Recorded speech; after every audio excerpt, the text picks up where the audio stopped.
Good afternoon. I would like to present the report on topic Research of Methods for Practical Educational Task Generation based on various difficulty levels. Authors are Dmytro Malikin and Iryna Kyrychenko from Kharkiv National University of Radioelectronics. Online learning offers the benefits of being able to learn at a student's own pace and having constant access to knowledge resources. Even though people have sufficient learning opportunities, online educational platforms have a shortcoming, which is expressed in a static set of practical tasks. For people who can show different knowledge acquisition levels for one reason or another, tasks of the same level are provided to consolidate the theory. The option of user training using a set of practical tasks dynamically generated by different difficulty levels was considered. This approach can be useful for massive open online courses systems. Students' motivation is an essential element of high-quality education. It can increase the chance that students would solve the task with a high level of enthusiasm. Researchers also have shown that task difficulty can influence students' self-regulation. If learners are challenged with non-routine tasks at an appropriate level, their cognitive skills can also be significantly improved. A student who knows how to solve a task on a low level is more likely to solve a similar task on a higher level and more likely to be interested in such solving. On the contrary, if a student is faced with a complex problem, it can affect one's motivation and therefore decrease the effectiveness of the learning process. An essential aspect of tasks that can influence students' motivation to engage with them is their content. Personally relevant task content can arouse situational interest, which in turn can lead to increased attention, sustained effort, and enjoyment, and ultimately result in more learning. So, the purpose of this research is to attempt to find an algorithm for practical task generation based on different levels of difficulty. In general, the algorithm should be able to generate sets of tasks with a specific level of difficulty, given this level as an input. Suppose there is some problem T with parameters A. It is also necessary to provide the algorithm F that would solve the problem. Let L be a level of difficulty given as an input. Then, this algorithm can be formulated like on the slide. However, at first, these sets should be generated to train the model so it could retrieve a set from a specific difficulty level in future. The parameters can take different forms. For example, in simple quadratic equation, parameters set would contain a, b, and c. Then we can say that depending on the values of a changes the difficulty of the task t. It is necessary to determine the upper and lower limits for each value of set a.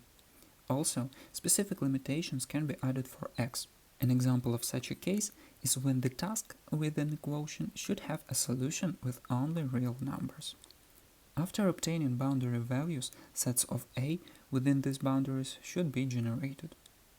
Let us introduce the notation of the difficulty scoring function S.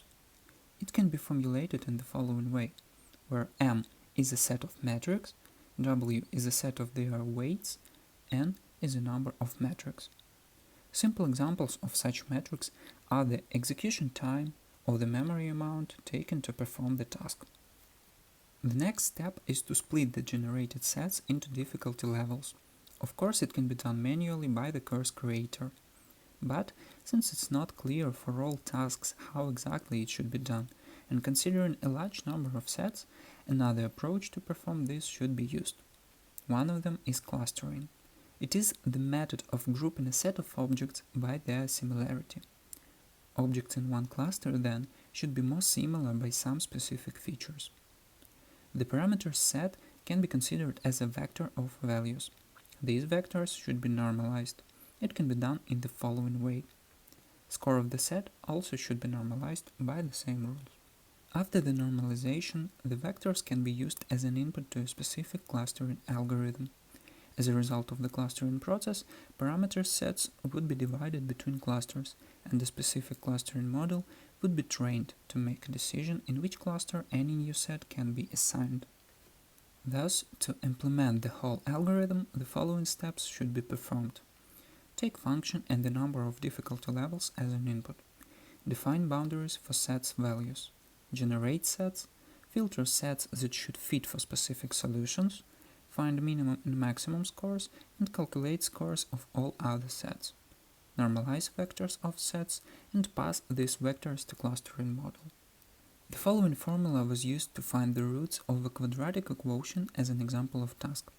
Generation of sets has been done by simply iterating through ranges for each parameter bounds.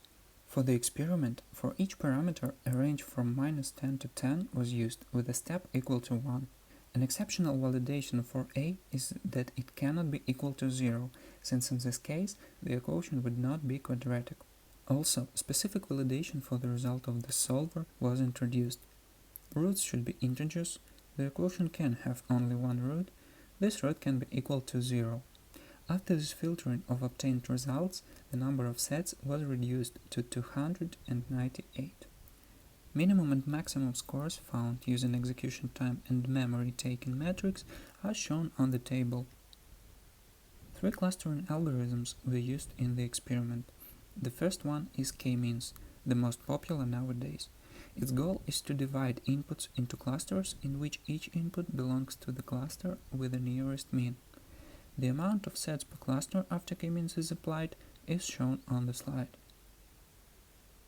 Examples of sets from levels 0 and 9 are shown in table. It can be seen that examples from the first level contain zeros, unlike the examples from the highest level. It indicates that equations with omitted parameters are easier to solve. The next clustering algorithm is agglomerative, that is a subclass of hierarchical clustering. These algorithms are trying to build a hierarchy of clusters. Agglomerative clustering has each input starting in its own cluster, and then pairs of clusters are merged, moving up by hierarchy. The results of the algorithm applied are shown on slide. Examples of sets from levels 0 and 9 after agglomerative clustering are shown in the table. There are almost no difference between difficulty levels. The third clustering algorithm is spectral. It uses a spectrum of similarity matrix of the data to perform the reduction in dimensions. Then clustering is made in fewer dimensions. The results of this method are shown on the slide. The figure shows that medium levels of difficulty have most of tasks generated. That would be the main case when using them in real conditions, because most people would probably solve tasks exactly from these levels. Actual examples of parameters perceived from spectral clustering are shown in table. This table also contains sets from level 3 that contain the greatest number of tasks parameters. Table also shows visual differences between generated difficulty levels. Level 0 contains parameter sets with only one non-zero value. Level 3 sets contain one zero parameter, and parameters in level 9 are all non-zero. It shows similarities to how human can see which task is more or less difficult by a number of significant values. To help understand which algorithm suits better in the experiment conditions, 3 main characteristics were used. How many sets are in each cluster? Is assigning to one or another cluster reasonable? Algorithm's disadvantages. A bar chart with the sets amount per cluster is shown on slide. K-means and agglomerative clustering has shown similar results in the amount of sets per cluster, but agglomerative algorithm provided clusters that would not fit for real usage of it, since parameters in different levels were quite random. Spectral clustering shows the best results in both the number of sets per cluster and the actual content in each cluster. A disadvantage of the K-means algorithm is the difficulties with the outliers and noisy data handling. However, it was not met in the experiment. Spectral algorithm has problems with large amount of data, but it is assumed that most tasks would not have such amount. As a conclusion of the research, it can be stated that students' motivation is the key point in their self-organization and therefore the learning process. Motivation can be raised by introducing dynamic and hard enough practical tasks in education. Content of these tasks should be generated depending on the student's progress, already learned subjects or already completed tasks on the easier difficulty levels. As a result of the research, an algorithm of dynamic tasks generation grouped by different levels of difficulty is proposed. With specific modifications and improvements, it can be useful for different areas of learning.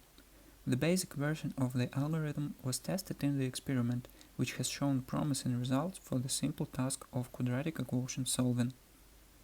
There are many possible improvements that can be done on the algorithm.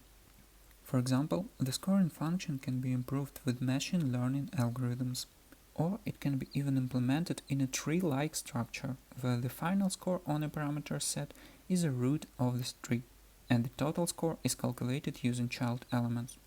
Each of these child elements would have own scoring method, either with single function or accumulation of different scoring functions.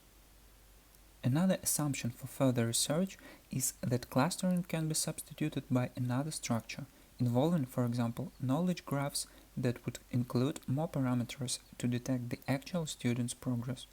It can lead to more complex implementation, but a lot easier and more comfortable usage by course creators in future. Thank you for your attention.